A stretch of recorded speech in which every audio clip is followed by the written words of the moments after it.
You're standing in the doorway of your new apartment. Floor-to-ceiling windows flood the space with natural light. The kitchen has quartz countertops that you'll never cook on. There's a rooftop pool you'll use exactly 4 times before it becomes that place you walk past on your way to the elevator. The gym has Peloton bikes that are newer than the one you're still paying off at home. You sign the lease at $2,400 a month. It's in the trendy part of town, walking distance to the restaurants you saw on Instagram, the coffee shops with the aesthetic lighting, the boutiques where a candle costs $47. When you give your friends the tour, you feel it. That hit of validation.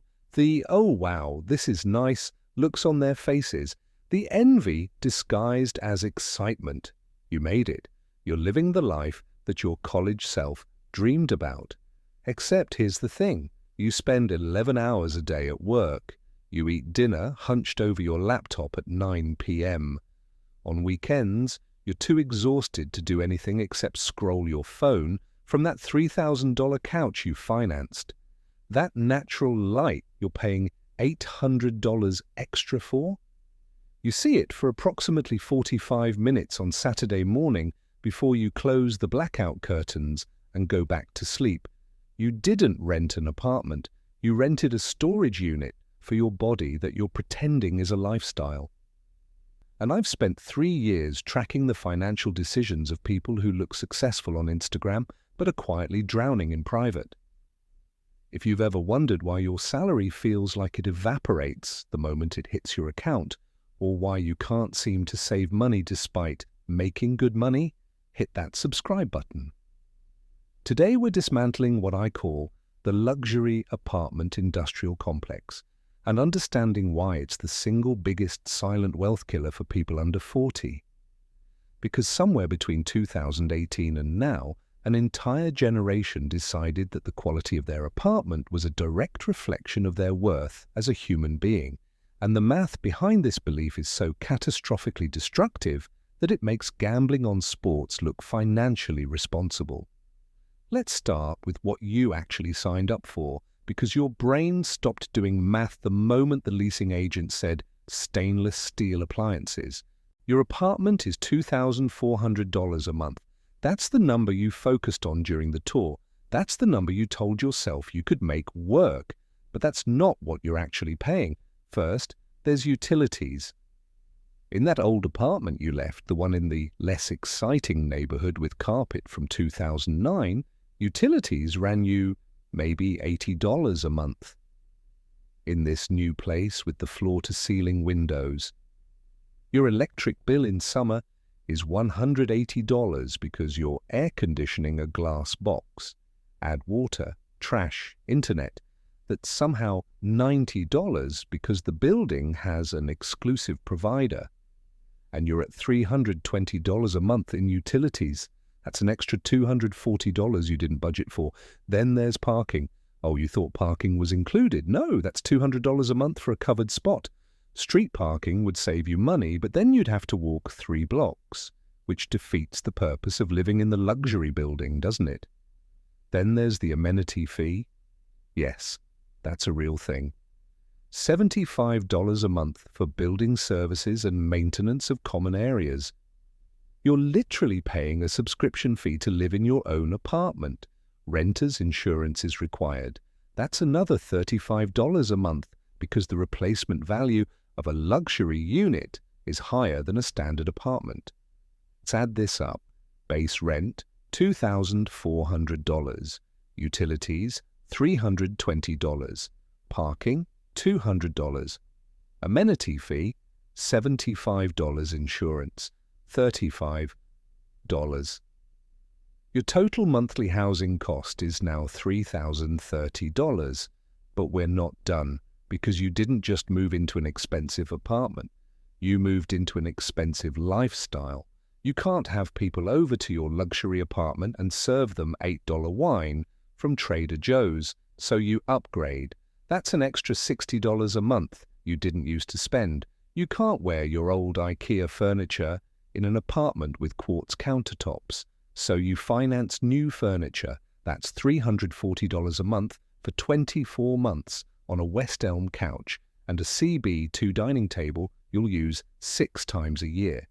You're surrounded by neighbors who have money or at least perform like they do, so you start going to the nicer restaurants, the better coffee shops, the bougie grocery store with the organic everything. That's an extra $200 a month easy. Your new total? $3,630 per month. Now let's compare this to the alternative universe where you rented the $1,400 apartment in the perfectly fine neighborhood 15 minutes away. That apartment had parking included, normal utilities, $80 per month, no amenity fees, furniture you already owned, a neighborhood where grabbing coffee costs $4, not $8. Your total monthly cost in that universe? $1,515. The difference is $2,115 per month. That's $25,380 per year you're spending for the privilege of living somewhere that makes you feel successful when people visit twice a year.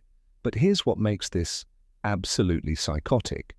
You're not just spending $25,380 extra, you're destroying the future that money could have built if you took that $2,115 monthly difference and invested it at 8% annual returns. After 5 years, $156,000. After 10 years, $388,000. After 15 years, $733,000. You didn't rent an apartment, you rented the absence of $750,000. Here's what nobody tells you about expensive rent. It doesn't just cost you money, it warps your entire financial reality like a black hole warps light. Every decision you make for the next several years gets filtered through the fact that you owe $3,630 before you buy a single grocery or put gas in your car. First, there's the emergency fund you'll never build. Financial experts say you need 6 months of expenses saved. For you, that's about $22,000 after rent, utilities, student loans, car payment, food, and going out. You've got maybe $300 left each month. At that rate, it'll take you 6 years to build that emergency fund, which means for 6 years, you're one medical emergency away from credit card debt you can't escape. Then there's the promotion you can't negotiate for. You hate your job. Your boss is a micromanager. You're underpaid by $15,000 compared to market rate. But you can't afford to push back aggressively because you're terrified of getting fired and losing the paycheck that covers the rent. That apartment just cost you $15,000 a year in lost wages because you've handcuffed yourself to stability. There's the relationship you can't escape. You're dating someone you're not sure about anymore. It's been getting worse for months, but you can't afford to live alone in that apartment, and moving would mean admitting you made a mistake. So you stay, you fight, you resent each other. The apartment isn't just costing you money, it's costing you years of your life in the wrong relationship. There's the career pivot you can't make. You've always wanted to try something entrepreneurial, start a side business, go back to school, take the lower-paying job that would actually make you happy. Can't. Not with $3,630 in rent due every month like clockwork. You're not living in a luxury apartment, you're living in a financial prison with a nice view. Then there's the vacation you can't take. Your college friends are planning a 2-week trip to Japan. Flights are $1,200. Accommodations are $800.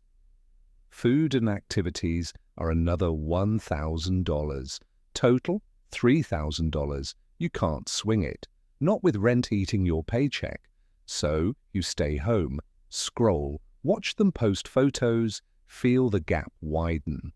The apartment didn't just cost money, it cost experiences, memories, stories. And the worst part? You chose it. You signed the lease. You chased the validation. You traded future freedom for present status. But it doesn't have to stay that way.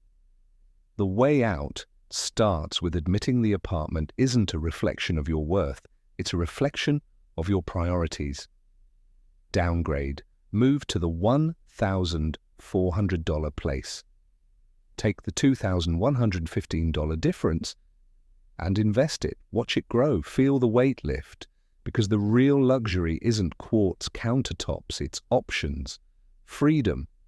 The ability to say no to a job you hate, yes to a relationship that matters, or hello to a new path without fear. You can keep the view, or you can keep your future. Choose wisely.